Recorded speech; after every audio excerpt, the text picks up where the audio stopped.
हाल है जैसे कई लोग दिए में दीप लगा देते हैं और कई लोग घाट पर ही दीप लगा देते हैं। नहीं है दिया लगाकर, दोना ले गए, पत्ता ले गए, कोई वस्तु ले गए, उस पर लगाकर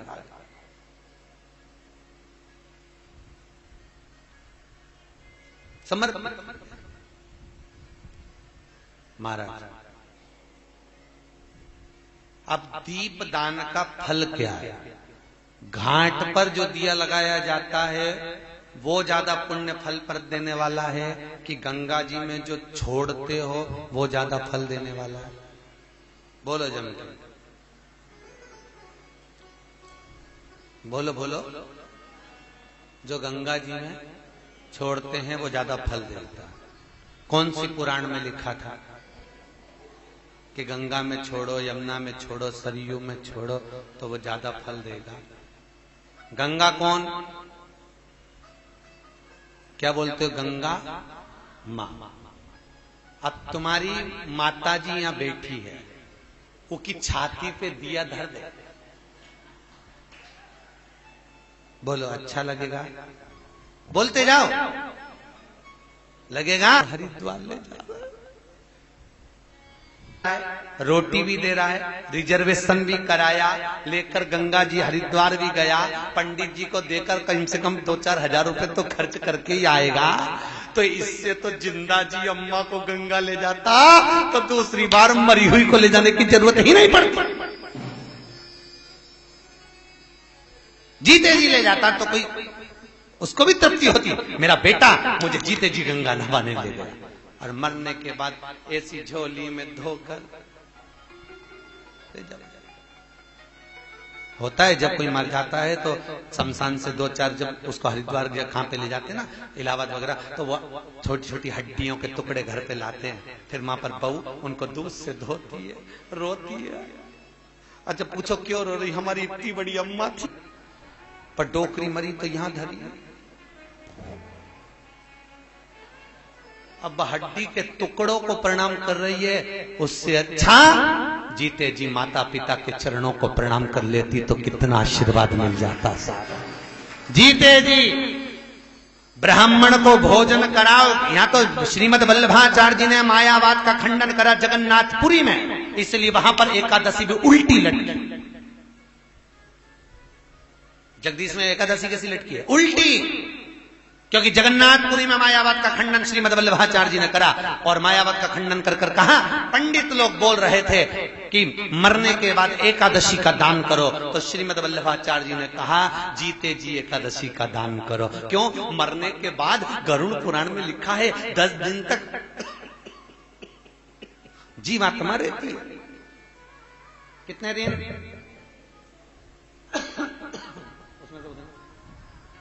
10 दिन तक जीवात्मा,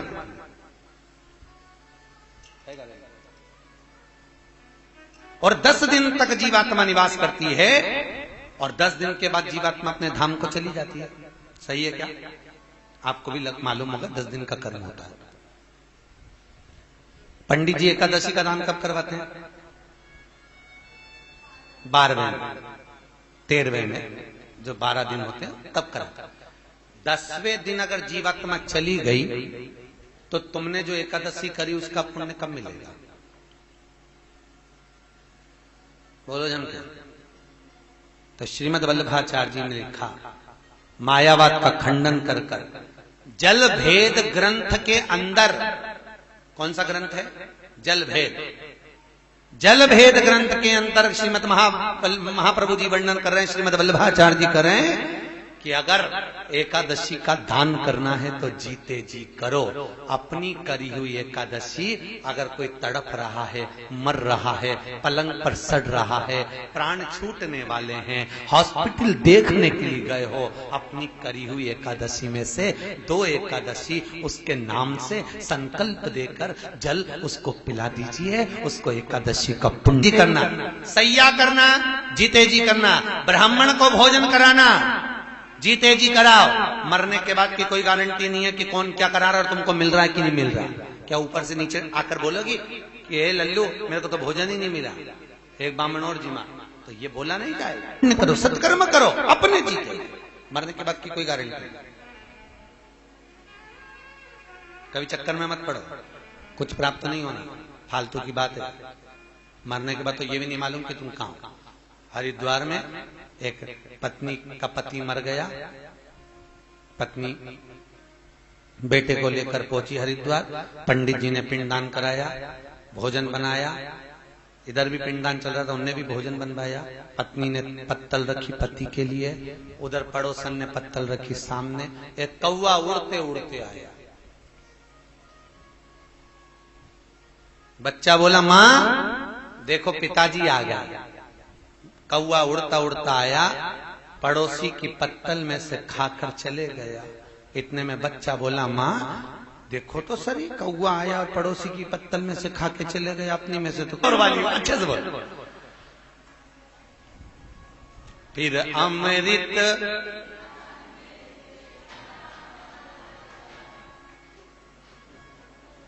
कभी अपनी बोतल किसी को, माँ बाप की इज्जत नहीं होती, उस घर में देखना कभी बरकत नहीं होती। जहां माता पिता का सम्मान हो, आदर हो, सत्कार हो, वहां पर लक्ष्मी बढ़ती है।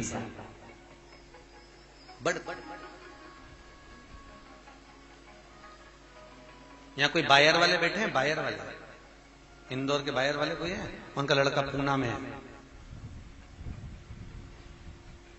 कह रहे थे हमारे पिताजी आपकी कथा में आए हैं गुरुजी,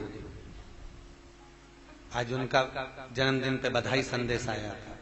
हम अच्छा ठीक ठीक, अच्छा फायर वाले बोले होंगे, हम बायर वाले सुने हैं, राम जी गड़बड़।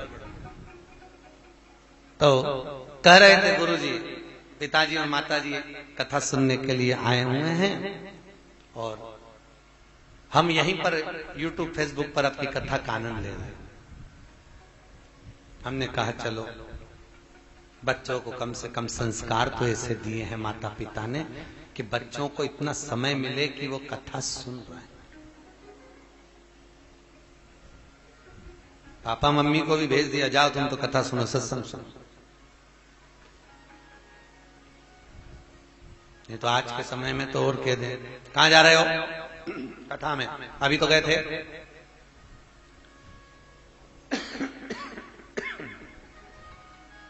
जब अभी गए थे तो फिर बार बार क्यों जा रहे हो? समझा दो। उदर की तृप्ति के लिए रोज भोजन जरूरी है, आत्मा की तृप्ति के लिए रोज काफी है, बहुत है। राजा परीक्षित सुखदेव जी महाराज के कहने पर भागवत की शरण में आकर बैठ गया, फिर चित्त वृत्ति में कुछ समाहित नहीं हुआ। क्या हो रहा है बेटे, क्या कर रहे हैं, सिंहासन कैसा होगा, राजपाट कैसा होगा, परीक्षित से सीखो। बुढ़ा नहीं हुआ था परीक्षित, बुजुर्ग नहीं था परीक्षित। जन्मे जय को क्षण भर की देरी नहीं करी, सिंहासन देकर चल दिए। संभालो, आप संभालिए।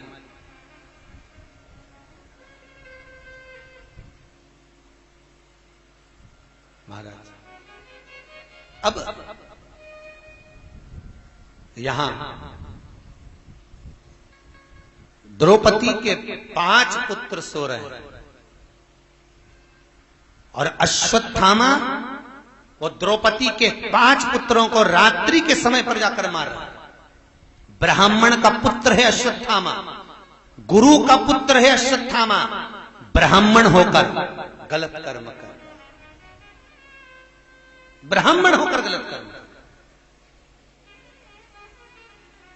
अच्छा बताओ, एक ब्राह्मण का बेटा होकर ऐसा क्यों कर गया रे? अश्वत्थामा तो इतना विद्वान था, उसने क्यों मारा सोते हुए ब्राह्मणों पर बच्चों को क्यों मारा? ज्ञान की मणि लगी हुई थी। होता है, गर्ग संहिता में लिखा है कि व्यक्ति प्रखर होता है तो खुद चारों तरफ तो प्रकाश करता है पर स्वयं अंधेरे में डूबता चले जाता है।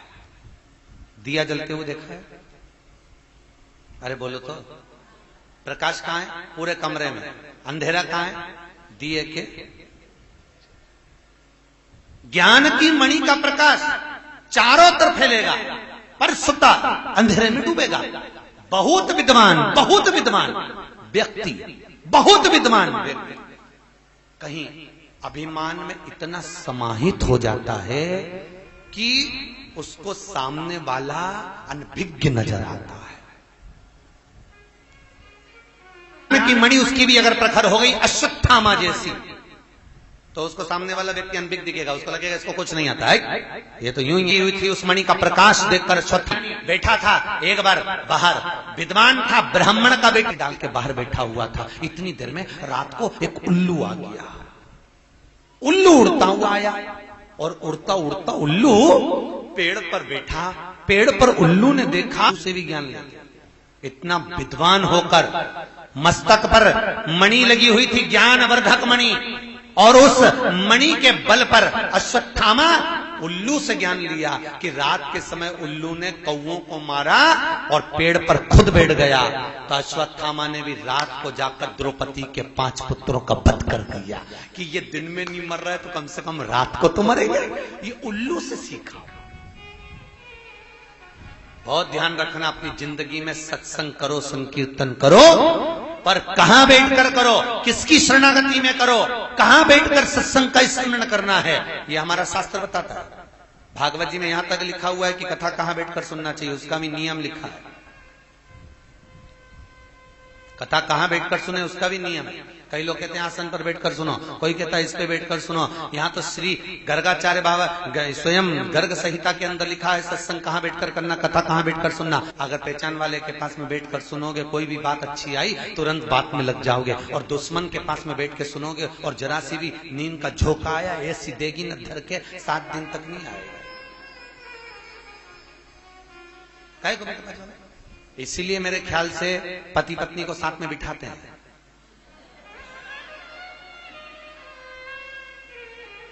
क्योंकि एक इंडिया है तो एक चीन है, इसीलिए दोनों को पास बैठा।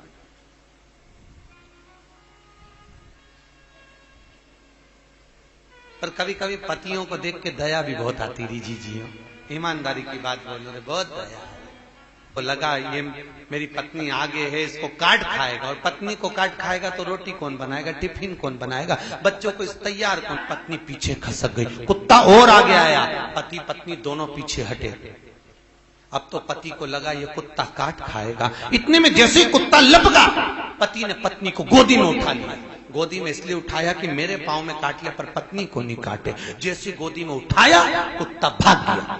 जैसे कुत्ता भागा, इसने पत्नी को नीचे उतारा। इतने में पत्नी नीचे उतरते सी बोली, तुम में तो रत्ती भर की अकल नहीं है, तुम्हारे जैसा आदमी भगवान किसी को नहीं दे। बताओ, दुनिया के लोग कुत्ते को भगाने के लिए पत्थर उठाते, तुमने मुझे उठा दिया। और बेचारे की किस्मत में यश नहीं लिखा तो कई करेगा, वो करे तो करे।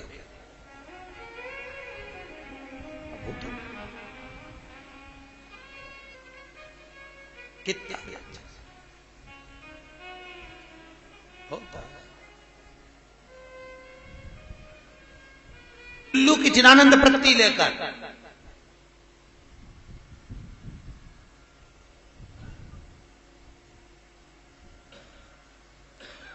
दीपावली के दिन एक भगत रात को फोन करे, गुरुजी जय श्री कृष्ण। हमने कहा हैप्पी दिवाली, हमने हैप्पी दिवाली। हमने पूछा अभी तक सोए नहीं? नहीं गुरुजी। हमने पूछा क्यों नहीं सोए? हमको तो उल्लू ही नहीं दिखा।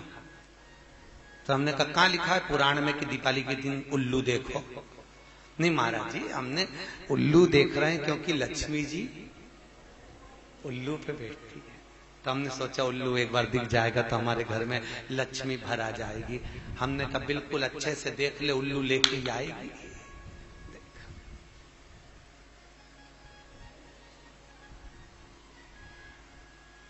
अपने यहाँ दीपावली के दिन जिस लक्ष्मी जी की मूर्ति की पूजन होती है, उस मूर्ति के पास में उल्लू नहीं होता और नारायण नहीं होता। कौन कौन नहीं होता? जम के बोलिए।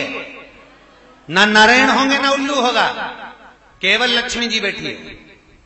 इसलिए किसी किसी के यहाँ लक्ष्मी की मूर्ति नहीं आती तो गुजरी लाके, गुजरी देखिए वो दिए लगे रहते हैं मूर्ति के अंदर कि लक्ष्मी जी ने रखे तो गुजरी धर दो, क्योंकि ना उसके पास में उल्लू हो ना नारायण, दोनों। क्यों? हिंदू धर्म के अंदर शास्त्र की रीति से हर गज। और नारायण क्यों नहीं होते पास में?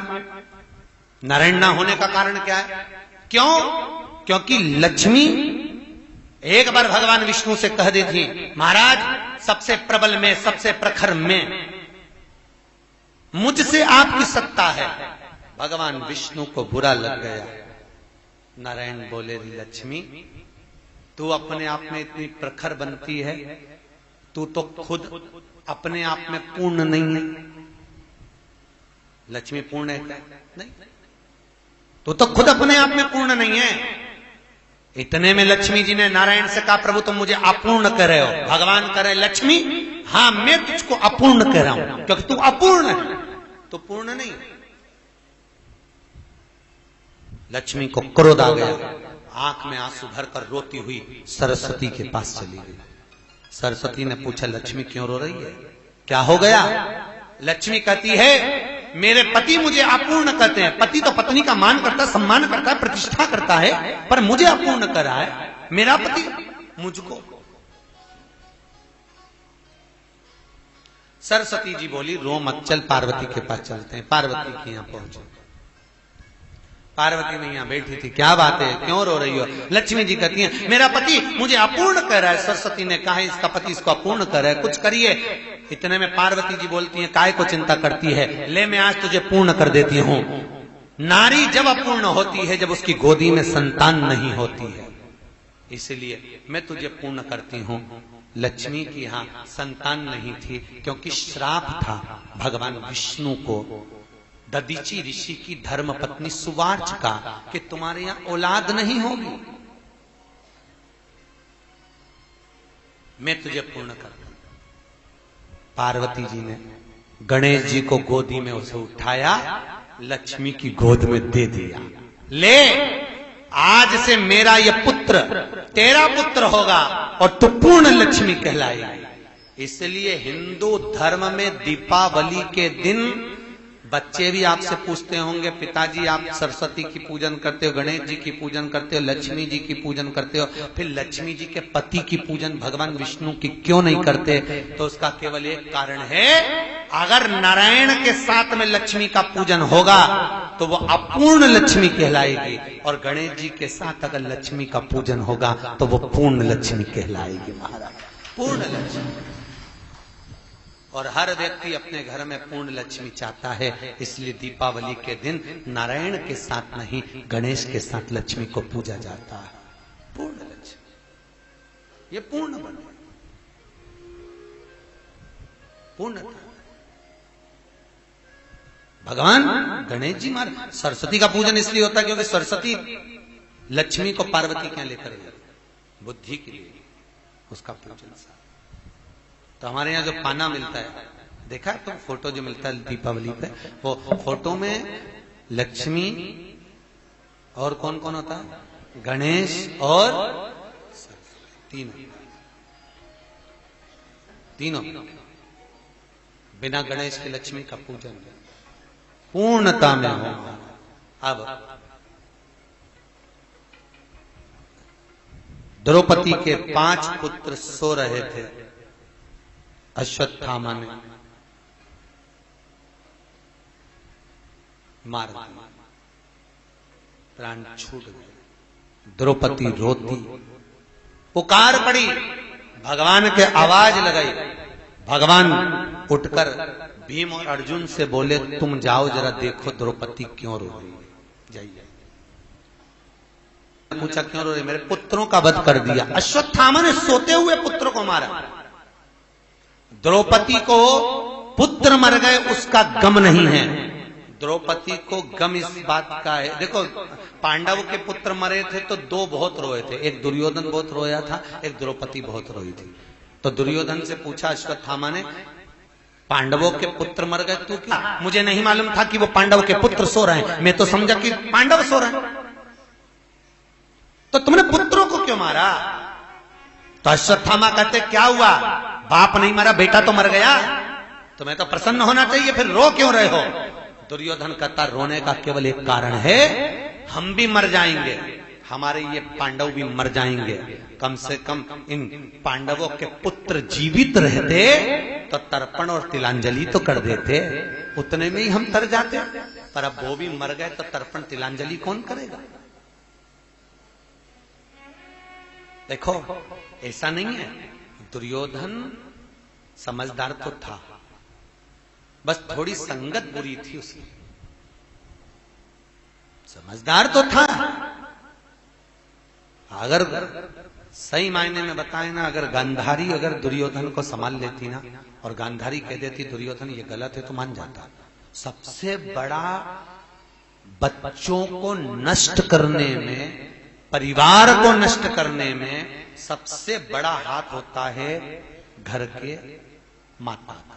माँ अगर प्रखर हो जाए, कई माताएं रोती हैं आंख में आंसू भर भर कर। एक वो मिली थी कहीं मुंबई में, कथा में कह रही थी गुरुजी हमारा बेटा बहू हमको बहुत प्यार दे रहे, हम कहा करें, हाथ उठा ले रहे, कहाँ जाए तो बहू कहती है कि मैं मर जाऊंगी, कपड़े फाड़ कर कहती है कि मैं थाने में चली जाऊंगी, कि मेरी सास मुझे जहर पिला रही है, मार रही है, उल्टा हम फंसे जा रहे हैं, क्या करें। हमने कहा कुछ मत करो, त्याग करो, चलो भजन बोलो ही मत। ऐसी कैसी भीड़ पड़ी है वृद्धाश्रम में बुढ़ों की, पहले नहीं थी, अब इतनी बढ़ती चली जा रही है कि वृद्धाश्रम में पलंग कम पड़ रहा है महाराज, इतने बूढ़े लोग आ रहे हैं इतने। अभी कल का मैं मैसेज, अभी मोबाइल लाया नहीं, कल का एक मैसेज दिखाऊंगा। यही सोनीपत के पास में से एक भाई ने मैसेज लिखकर भेजा, गुरुजी एक बूढ़ी माँ मिली है, बेटा माँ को तीर्थ कहीं कोई इधर कोई तीर्थ है कुरुक्षेत्र आदि में घुमाने के लिए लाया था, छोड़कर बस अड्डे पे कह दिया कि मैं आ रहा हूँ, इस बस में बैठो, और माँ को बिठाकर बच्चे गाड़ी लेकर चले गए। माँ बस में नीचे उतरकर बच्चों को ढूंढती फिरी, 2 दिन हो गए उसको ढूंढती ढूंढती, पागल जैसी लोग पत्थर मार रहे हैं। तब उस माँ से पूछा तो इधर उधर ढूंढ रही है, पड़ी हुई है स्टेशन पर, बस स्टैंड पर, क्या हुआ? मेरा बेटा कहकर गया था बस में बैठो मैं आ रहा हूँ चलेंगे, और चले गया, मिल नहीं रहा, फोन लगा रहे उठा नहीं रहा। बड़ी बुरी दशा है, बड़ी बुरी दशा।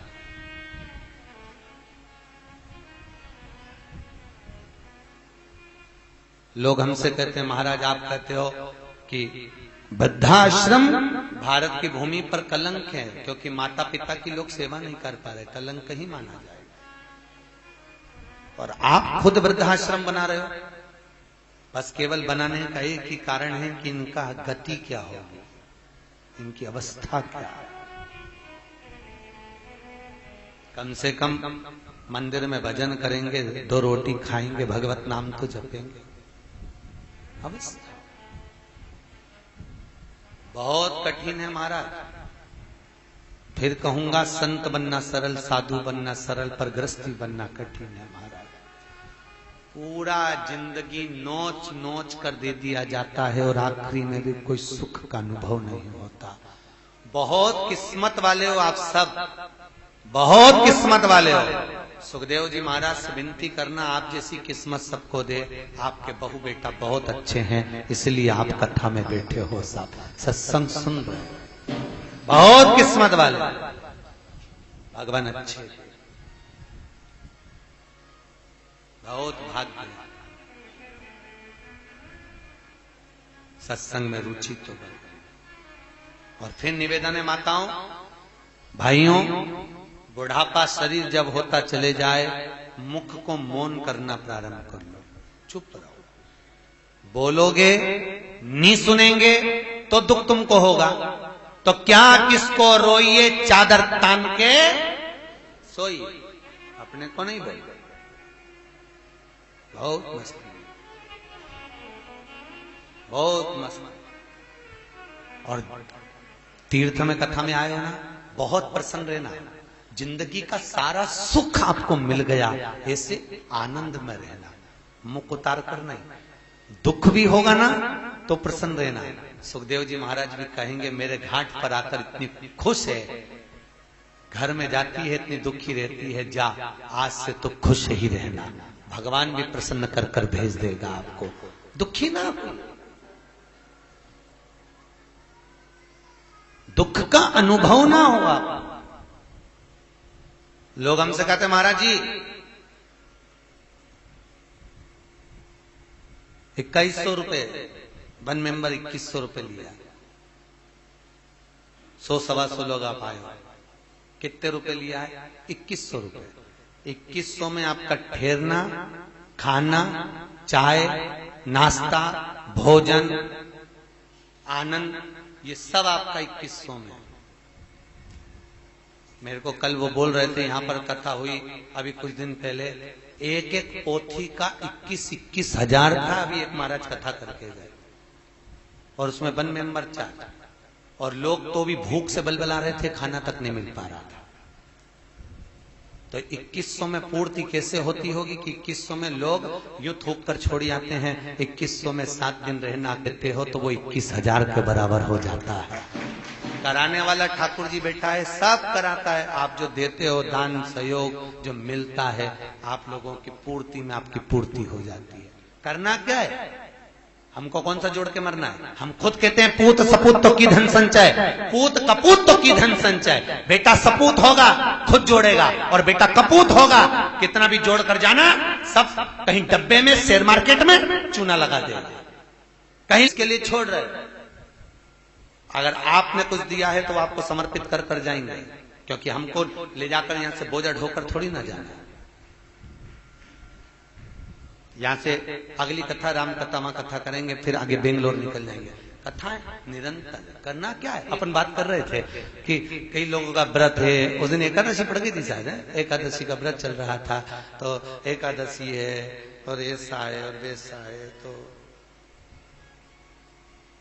अब जीवड़ा कर रहा खा लूं, एक मन कर रहा एकादशी है खाऊं नी खाऊं, मन कर। शास्त्र कहता है,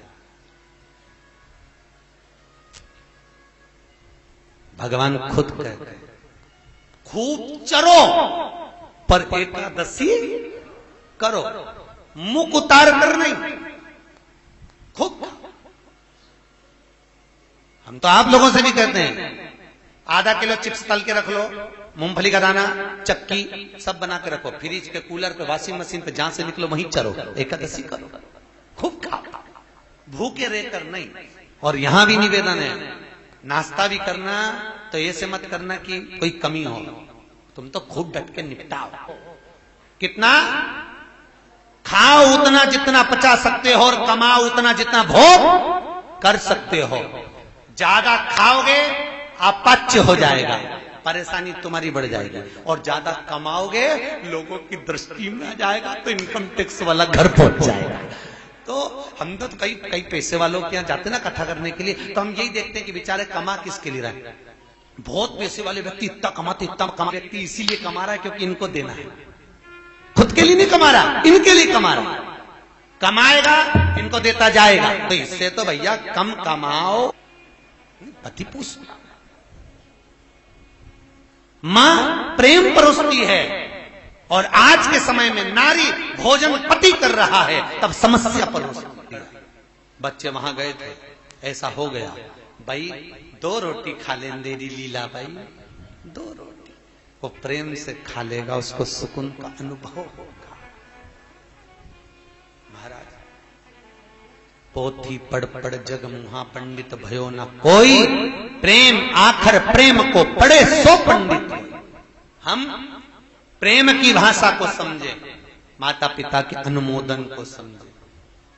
अश्वत्थामा ने द्रौपदी के 5 पुत्र को मार दिया, अश्वत्थामा को पकड़कर लाया गया, दुर्योधन भी रोया, क्यों? परिवार वाले जीवित रहते तो तिलांजलि करते। द्रौपदी भी रोई, क्यों? क्योंकि मेरे पुत्र पलंग पर सोते हुए मर गए, इनको तो युद्ध के मैदान में मरना था। तो मैं प्रसन्न हो।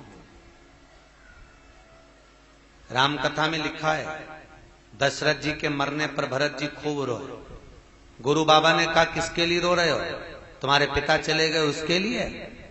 तो गुरु जी का नैमिषारण्य कथा, हरिद्वार कथा, जगन्नाथ कथा, ऐसी कौन सी कथा है जो छोड़ी हो उन्होंने? खूब सुनी और बच्चों में भी वो संस्कार दिए कि सुनो कथा में अग्रण्य रहो, और पति से भी कहती थी करते रहो।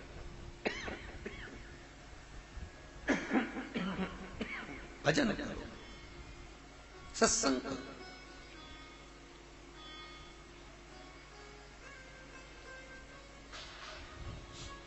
पर संसार में आकर भटकना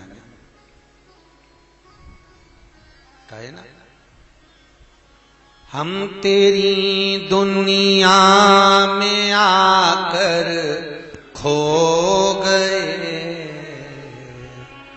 लेना था हरि नाम और हम सो गए, लेना था प्रभु नाम और हम, बोलो बोलो, और हम सो। तेरी दुनिया में आकर खो गए, लेना था हरि नाम और हम सो। बड़ी मुश्किल से मनुष्य का शरीर मिला। अश्वत्थामा को पकड़कर खड़ा करा, द्रौपदी से कहा इसके मस्तक पर मणि है, तलवार ले द्रौपदी, निकाल दे, इसका शीश काट दे। पहले अश्वत्थामा को मारने का विचार किया भीम और अर्जुन ने, मार, तलवार लेके काट शीश। द्रौपदी हाथ जोड़कर कहती है मैं इसका शीश नहीं काट सकती, है मैं ब्राह्मण का पुत्र है, गुरु का पुत्र है, गुरु का पुत्र है। तो द्रौपदी जब बोली तो भीम ने कहा कर्म तो बुरा करा है। बहुत ध्यान रखना साहब, इस कथा में सारे तीर्थों से हटकर कथा चल रही है, बहुत ध्यान रखना। एक व्यक्ति कह रहा था कि हम गंगा के घाट पर रह रहे हैं, हम गंगा नहीं नहाए तो भी हम बैकुंठ जाएंगे। कहां जाएंगे? बोलो जम के, बैकुंठ। जब मरा तो गरुड़ पुराण में जो 94 नरक लिखे हैं, सारे नरकों में जाकर गिरा, सारे नरकों में। तो उसने जाकर वहां पर हड़ताल कर दी कि हम तो गंगा के घाट पे रहते थे, फिर हमें नरक क्यों पटका? तो धर्मराज ने कहा तेरे जैसा पापी दुनिया में नहीं होगा, गंगा के घाट पे रहकर भी कभी गंगा नहीं नहाया तो तेरे बराबर का पापी कौन सा? नरक पटक। बहुत ध्यान रखो, एक तीर्थ में रहने वाला व्यक्ति और एक तीर्थ में आने वाला व्यक्ति, बहुत ध्यान रखना। एक तीर्थ में रहने वाला और एक तीर्थ में आने वाला, दोनों में सबसे ज्यादा पुण्य का भागी कौन होता है? बोलो बोलो जरा जम के बोलो, और नहीं तो घर जाकर करके संहिता पढ़ो। कौन है सबसे ज्यादा पुण्य भागी? जो तीर्थ में आया है, जो रह रहा है वो नहीं। क्यों? क्योंकि वो रह रहा है तो रहते रहते उससे ना जाने कितनी बार झूठ भी बोलने में आएगा, ना जाने कितनी बार कपट करने में आएगा, ना जाने कितनी बार बेईमानी कर जाएगा, ना जाने कितनी बार इस भूमि पर रहकर पाप कर जाएगा। तो वो तो रहकर भी नरक चले जाएगा। और एक आप भले अपने शहर में कैसे भी रहते हो, पर तीर्थ में आकर आप पाप नहीं कर सकते। आपके मन में थोड़ा थोड़ा पुण्य जागृत रहेगा। भजन करोगे, स्मरण करोगे, कीर्तन करोगे, सत्संग करोगे, तो कम से कम जितनी दिन रहोगे उतनी दिन थोड़ा थोड़ा पुण्य तो कर लोगे, पुण्य भाग तो करोगे। पर वही वाली बात हो गई ना, हम तेरी दुनिया में आकर खो गए, लेना था हरि नाम और हम सो गए, लेना था हरि नाम और हम सो गए। हम तेरी दुनिया में आकर खो गए, हम तेरी दुनिया में आकर खो गए। लेना था हरि नाम और हम सो गए। लेना था हरि नाम और हम सो गए।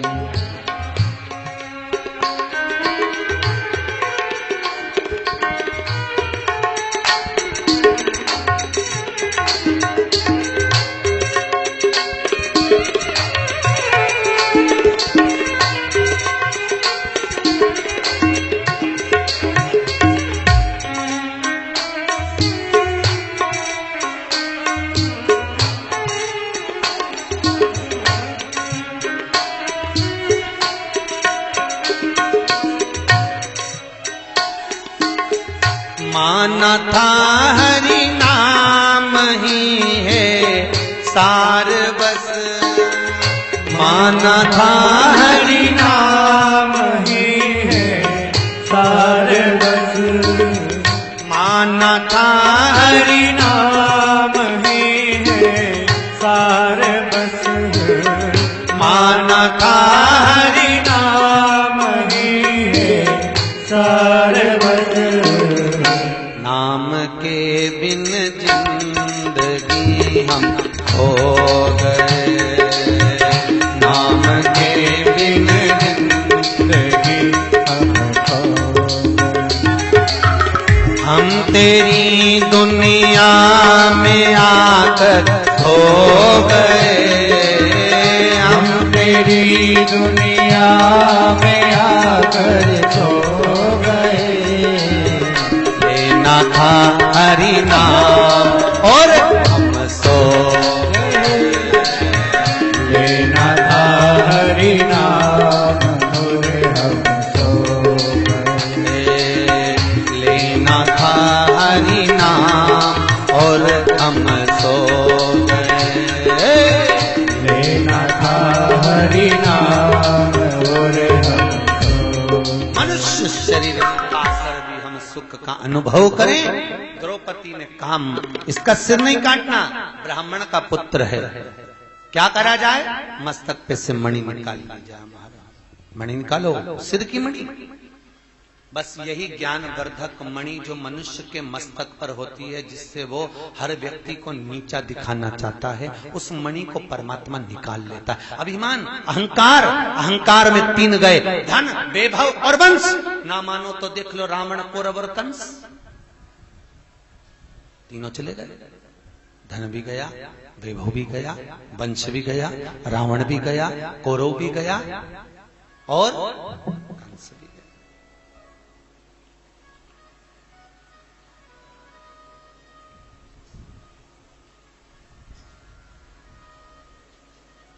महाराज बुधवार के दिन कृष्ण पैदा हुए थे, जन्म लिए थे, और गुरुवार के दिन रावण पैदा हुआ था।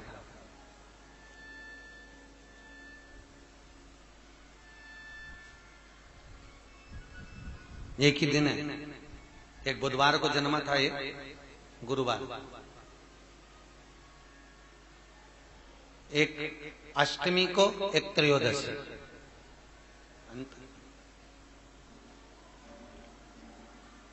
एक दोपहर के रात के 12 बजे हुआ, तो दूसरा दोपहर के 2:30 बजे पैदा हुआ। एक जन्मे तो सुख अमृत बरस रहा था, दूसरा जन्मा तो गधे रो रहे थे, चिंगार। अनुभव था। मनुष्य शरीर। अश्वत्थामा के मस्तक की मणि गई, मणि निकाल फेंकी। क्रोध आया अश्वत्थामा को, उत्तरा के गर्भ को नष्ट करने के लिए ब्रह्मास्त्र छोड़ा। उत्तरा भागी भगवान के चरणों में विनती करी, गर्भ में बालक था, उसकी परमात्मा ने रक्षा करी। सोचो, भगवान कृष्ण ने गीता में कहा तेरा जन्म नहीं होता उससे पहले तेरे भोजन की व्यवस्था कर देता हूं, मां के गर्भ में तू पड़ा रहता है और मां के स्तनों में दूध दे देता हूं। और कई लोग कहते हैं हमें बड़ी चिंता है। काई की चिंता कर? वो तो खुद कह रहा है, जन्म मैंने दिया तो मृत्यु भी मैं दूंगा, जन्म के समय पर भोजन मैंने दिया तो मरने के समय पर कफन और लकड़ी भी मैं ही दूंगा। तू काहे को चिंता करता है? एक व्यक्ति का फोन आकर कहे, महाराज जी घर में बेटा होना जरूरी है। हमने पूछा क्यों जरूरी है? कि एक महाराज जी के प्रवचन सुने तो उस प्रवचन में कहा था कि पुत्र होता है तो बाप तरता है। हमने कहा महाराज जी ने गलत कहा, पुत्र होता है तो खुपड़िया ही फोड़ता है, आखिरी तक नहीं छोड़ता है। कौन? अरे बोलो तो, बेटा। बाप मरेगा, मां मरेगी, चिता पर लिटाएंगे, आदि जलेगी, नी जलेगी, बांस में लोटा बांध के कहेंगे फोड़ दे खुपड़िया तेरे मां बाप की। तोड़ो। गलत फहमी में मत रहो। लोग कह रहे हैं बेटा तर्पण करेगा, तिलांजलि देगा तो बाप करेगा। किसी से आशा मत लगाओ जीजियो, तुम तो खुद अपना भजन करते हुए अच्छे से चलो, ना बेटे की जरूरत पड़े ना बेटे की पड़े। अपनी एकादशी खुद करके चलो, बाद में बेटा दे, बहू दे, परिवार वाले दे, इनसे चक्कर में मत पड़ना। ये देंगे 12वें में, तो 10वें के दिन तुम जाओगी तो कौन की एकादशी काम आएगी? बोलो, अरे बोलो जम के, कौन की एकादशी काम आएगी? जो तुम्हारी करी हुई। ये 12वें में भोजन कराएंगे बामन को, और तुम्हारा भोजन जब तुम 10वें के दिन जाओगी तो भोजन कौन देगा? बोलो, जो तुमने भोजन कराया बामनों को, जो जिमाया तुमने सुखकाल में आके दान करा, पुण्य करा, सत्कर्म, वो काम आएगा कि नहीं आएगा? अरे बोलो तो सही। अब क्यों चुप रहे हो? हनुमान जी से भी पूछा था, क्यों चुप हो? बोलो, तुम भी बोलो, काम आएगा कि नहीं आएगा? तो फिर अब बेटे का इंतजार करो ना, बेटा तर्पण देगा ना। अभी वो अखबार पढ़ना है तुम, फेसबुक के निकाल के, एक बेचारी अहमदाबाद में डोकरी मरी तो बेटी को फोन करा पूना कि आ जाओ, मां मर गई। तो क्या अभी मेरे बच्चों की एग्जाम चल रही, मैं नहीं आ सकती। बेटे को फोन करा अमेरिका, तुम्हारी मां मर गई, आ जाइए। पड़ोसियों ने फोन करा, नहीं आए, ऑनलाइन अंतिम संस्कार कराया गया, ऑनलाइन अंतिम संस्कार। तो क्या भरोसे पे रहो? और 3 दिन नहीं हुए बुढ़िया को मरे, अंतिम संस्कार ऑनलाइन कराया। तीसरे दिन पूना से बेटी भी पहुंच गई, अमेरिका से बेटा भी पहुंच गया। 10वां भी नहीं करा, 5वें दिन पूरी जमीन जायदाद बेच दी, दोनों ने बांट लिया, अपने अपने घर चल दिए। सीता हो गया।